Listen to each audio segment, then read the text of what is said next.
Salut tout le monde, bienvenue sur Jeux-Lab. Alors bienvenue sur cette nouvelle vidéo, ok, une série de vidéos comme vous l'avez demandé. On va en fait mettre en place un système de lecture de musique avec l'API de iTunes.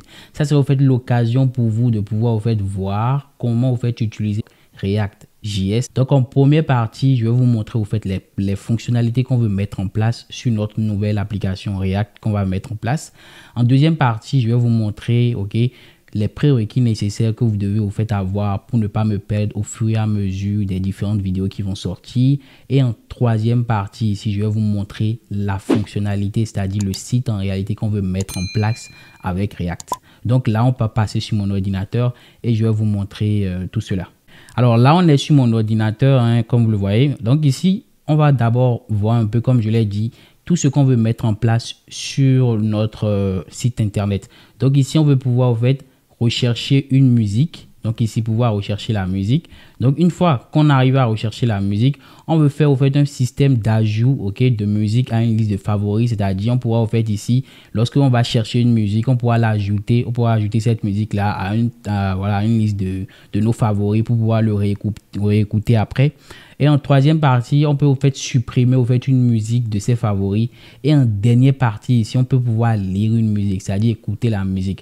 Donc tout au long de ces différentes fonctionnalités qu'on veut mettre en place avec React, on va voir un peu comment ça marche. C'est quoi en fait les différents fichiers de React, comment fonctionne comment dit le système React, c'est quoi la notion de use effect, c'est quoi la notion du state et ainsi de suite. On va un peu parcourir le framework et après vous pouvez en fait approfondir votre apprentissage de React. Donc sans plus tarder ici, comme prérequis nécessaire pour pouvoir en fait me suivre tout au long de la formation, il faut quand même avoir une bonne base de HTML, CSS et Bootstrap. Donc HTML, CSS, Bootstrap et surtout JavaScript. Donc vous devez tout fait être un peu à l'aise quand même avec le fait de pouvoir écrire du JS.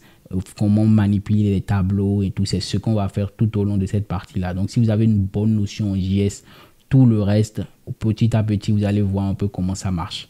Donc ici, une fois que c'est bien compris, vous devez ici, ok, avoir comme technologie installée sur votre ordinateur. Si je vais par exemple chez moi, au niveau de mon terminal ici, hop, si je viens au niveau de mon terminal là, je fais ici Node-V. Vous devez au fait avoir Node.js installé sur votre ordinateur. Et vous devez au fait ici, hop, je vais essayer de zoomer. Vous devez au fait avoir Node installé sur votre ordinateur. Et vous devez au fait avoir NPM installé sur votre ordinateur. Ok, pour pouvoir maintenant installer, créer un projet React. Donc une fois que vous avez ces deux notions là installées, ces deux technos là installés sur votre ordinateur, vous êtes prêt pour débuter cette formation là. Alors qu'est-ce qu'on veut obtenir à la fin de la formation? C'est très important de vous montrer le résultat de fin. Donc ici par exemple, moi je vais lancer mon projet React et on va voir un peu comment ça va se passer. Donc je fais npm start. Donc ici hop, j'ai mon projet qui va démarrer là et on va voir un peu ce qu'on veut obtenir. Donc ici par exemple, moi si je vais sur l'onglet qui m'intéresse ici, surtout on a dit un système de lecture de musique avec l'API de iTunes.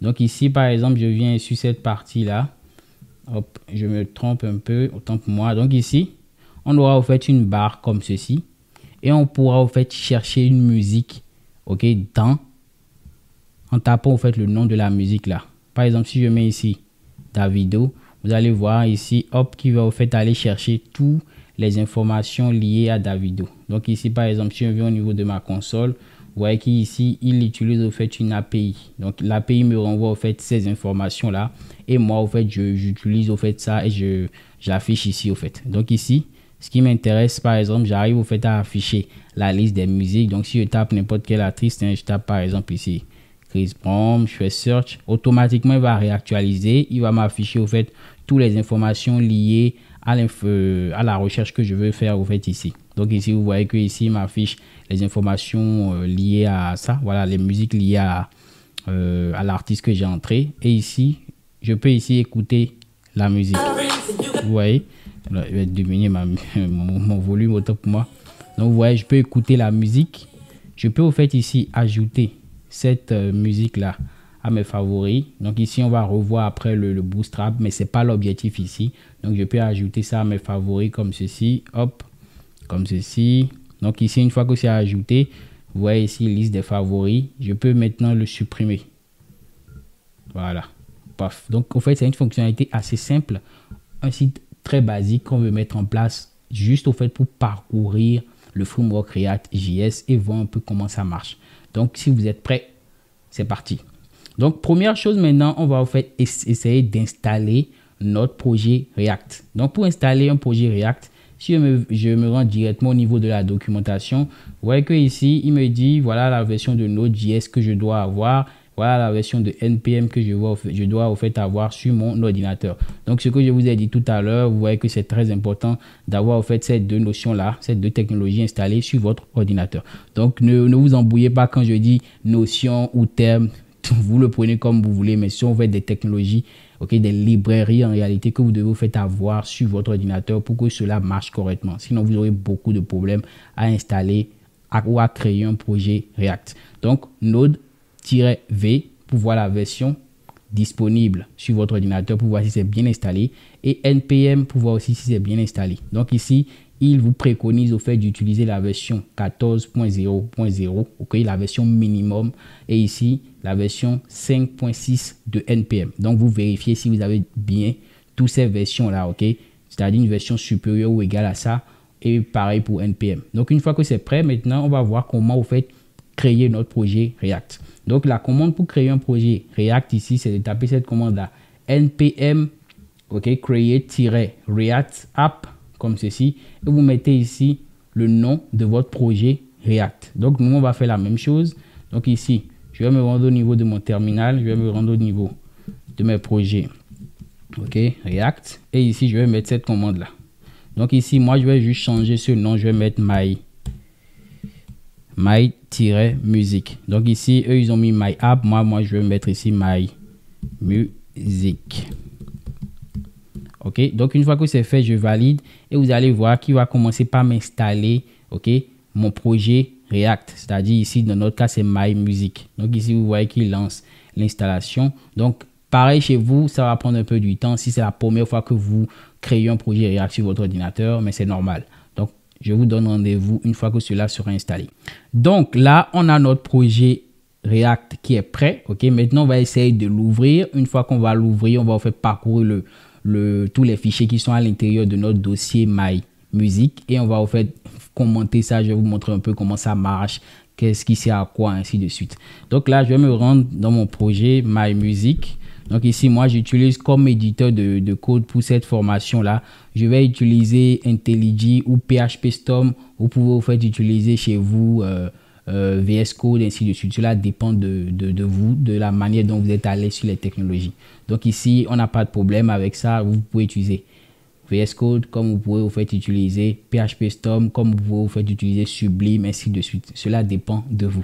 Donc moi, par exemple, ici, pour commencer cette première partie, je vais carrément utiliser VS Code. Ok, donc ici, je fais code et je vais vous faire ouvrir mon projet que je viens de créer au fait avec la commande que vous avez tout à l'heure. Donc c'est ça.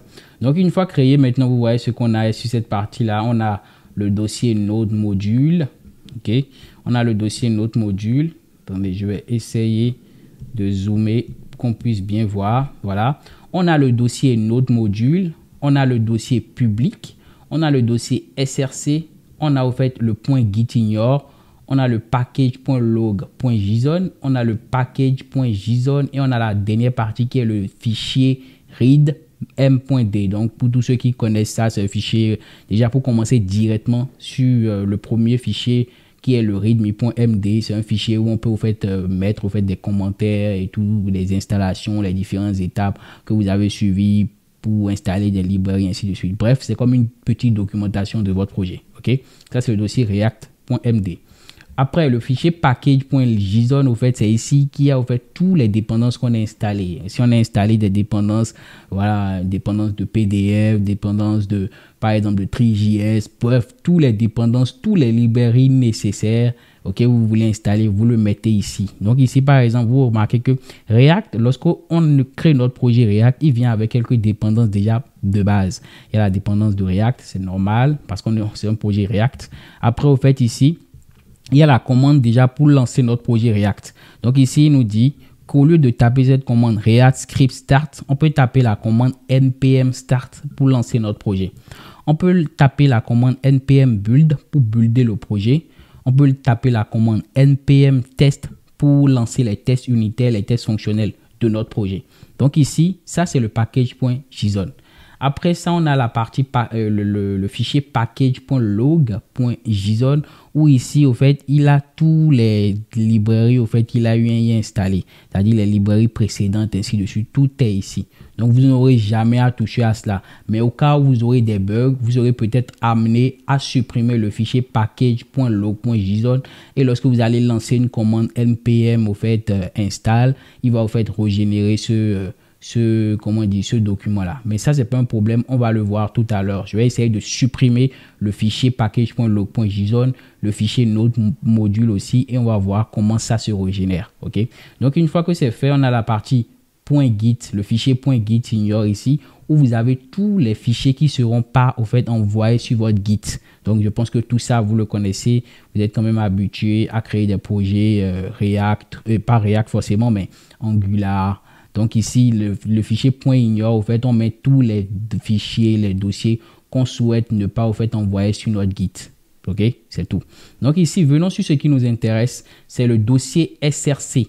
Et c'est là ici qu'on va passer la plupart de notre temps. Ok, le dossier SRC ici, au fait, il comporte plusieurs dossiers et plusieurs fichiers. Mais dans notre cas ici, lorsque le projet est nouvellement au fait installé, ce dossier-là comporte que des fichiers.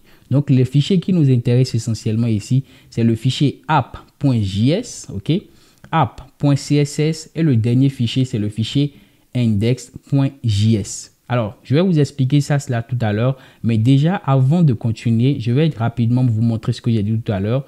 Je vais supprimer au fait ce fichier package.log là. Je vais le supprimer. Je le déplace, ok, il est supprimé et je vais supprimer le fichier node module. Alors, je le supprime aussi. Et maintenant, je vais aller au niveau de mon terminal. Je vais au niveau de mon terminal ici. Et je vais au fait essayer de relancer la commande npm install. Donc, au lieu de faire npm install comme ceci, on peut au fait ici faire npm i. OK? Quand on le fait, on le valide. Vous allez voir qu'il va régénérer le dossier node module et il va régénérer le fichier package.log.json.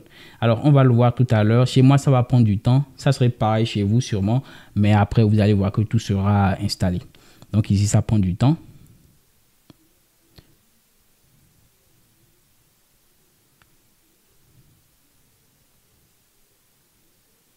Donc, en attendant, vous pouvez prendre un petit thé. Voilà, vous prenez une petite pause et vous laissez installer tout ça. Et après, on va continuer. Donc, vous voyez que là, chez moi, il installe tout. Voilà. Donc, une fois que c'est installé, hop, tout est installé là. Vous voyez que notre fichier node module est là aussi. Et le fichier package.log.json est automatiquement régénéré. Donc ici, ça peut arriver que vous supprimez les deux comme je l'ai dit parce que des fois, au fait, il y a des problèmes de package qui ne sont pas compatibles et tout. Donc, on est amené à tout resupprimer, à régénérer tout pour éviter des erreurs. C'est normal. Donc ici, ce qui m'intéresse essentiellement ici, une fois que j'ai fait, c'est comment lancer notre projet React.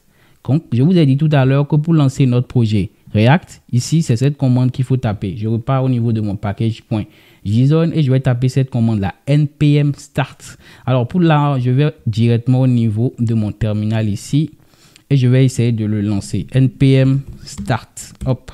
Donc, une fois que je le lance automatiquement ici, il me demande au fait, voilà, est-ce que je souhaite au fait runner le projet? Je mets ici yes. Une fois que je tape yes directement ici, il va me lancer le projet sur mon navigateur. Et vous voyez là, on a notre projet React qui est actuellement fonctionnel. Tout marche, on n'a pas de souci. On a un projet tout vierge qu'on peut commencer par utiliser. Donc ici, on peut au fait être amené au fait à se poser une première question. La première question, c'est d'où vient au fait cette partie-là, cette ligne-là, ok, ce fichier, cette page internet dans notre fichier. Parce que comme je l'ai dit, on a plusieurs fichiers, mais d'où vient au fait cette partie-là, c'est-à-dire cette vue-là. Donc ici, ce qui m'intéresse, par exemple, ici, comme je vous l'ai dit, on a la partie app.js et on a le fichier index.js. En réalité, ce fichier-là, cette page que vous voyez là, ça vient de ce fichier index.js. Mais si on parcourt le fichier index.js, vous remarquez qu'il n'y a rien de clair ici. Vous voyez ici, il a importé React. Il a importé le React DOM. Il a importé un peu de CSS. OK? Ici, il a importé un fichier app.css, OK, app.js. Et c'est très important.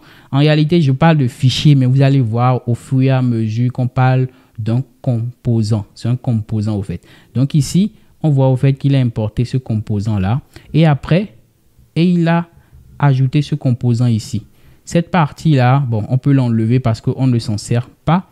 On peut le voir après à quoi ça va servir. Mais pour le moment, ce qui nous intéresse essentiellement, c'est d'essayer par exemple d'enlever ce composant-là, comme ceci, et de repartir sur notre page. Et vous voyez que c'est vide. Donc, petite précision, lorsque vous sauvegardez, lorsque vous faites ici comme ceci, et vous faites CTRL S, automatiquement, il sauvegarde et il reload au fait votre application. C'est à cause de ça, vous voyez automatiquement que c'est rechargé ici. Si je remets ce composant comme ceci, hop, je sauvegarde, vous voyez que c'est là. Donc ici, on peut comprendre directement que c'est ce composant-là qui en réalité comporte cette page-là. OK? Maintenant, ce composant, il comporte quoi? Si je viens ici, OK, je viens dans ce composant app là. Vous voyez ici, ce composant app, quand je viens dans app.js ici, c'est ce composant là. Donc, en réalité, React, au fait, il s'appuie sur la notion de composant. En réalité, une page, c'est une accumulation de composants. OK? Donc ici, par exemple, si on prend un site internet, il y a le header, il y a le footer, il y a le border, il y a plein d'autres composants. Donc ici, le header peut être placé dans un composant, le footer peut être placé dans un autre composant, le body peut être placé dans un autre composant, le sidebar, ainsi de suite. Donc, c'est une accumulation de composants lorsqu'on crée un projet React, lorsqu'on est en train de mettre en place notre application React. C'est exactement comme Angular, c'est exactement comme Vue.js. Donc ici, la plupart de ces frameworks JS s'appuient sur des notions de composants. Donc, continuons l'exploration. Donc, dans notre app.js ici, vous voyez que ici, par exemple, on a notre header. OK, c'est le header qui est là. Et ici, ils ont mis Learn React. Et exactement, c'est ce qui est ici. C'est ce que vous voyez là. Donc, ici, par exemple, si j'enlève ce header là et je mets ici bonjour tout le monde. OK, hop, je sauvegarde. Vous voyez que ici, hop, j'ai rien qui s'affiche. Alors, pourquoi rien ne s'affiche? C'est ça qu'on va voir tout à l'heure. Alors là, je vais recharger mon composant. Donc ici, c'est pas normal. On va essayer d'enlever déjà cette partie-là, cette classe-là. Et on va voir ce qui se passe. Donc ici, hop, vous voyez, c'est cette classe-là. Je vais essayer de zoomer autant pour moi. En fait, c'est cette classe qui était là qui m'empêche d'afficher mon composant. Ah, il était même là, mais il était centré. C'est ce que vous voyez ici. Bonjour tout le monde. Donc ici, on voit que effectivement, c'est ce composant app.js qui a été injecté dans mon index.js au fait, qui permet d'afficher la page qu'on a vue tout à l'heure. Maintenant, nous, ce qui va nous intéresser, c'est mettre en place notre fonctionnalité, mettre en place tout ce qu'on a dit tout à l'heure. Donc, je vous donne rendez-vous pour la deuxième vidéo où on va parler essentiellement de l'API de iTunes. On va un peu tester cette API-là. On va voir comment ça fonctionne, comment vous faites l'utiliser via Postman. Et après, maintenant, on pourra l'utiliser sur notre application React. À la prochaine vidéo.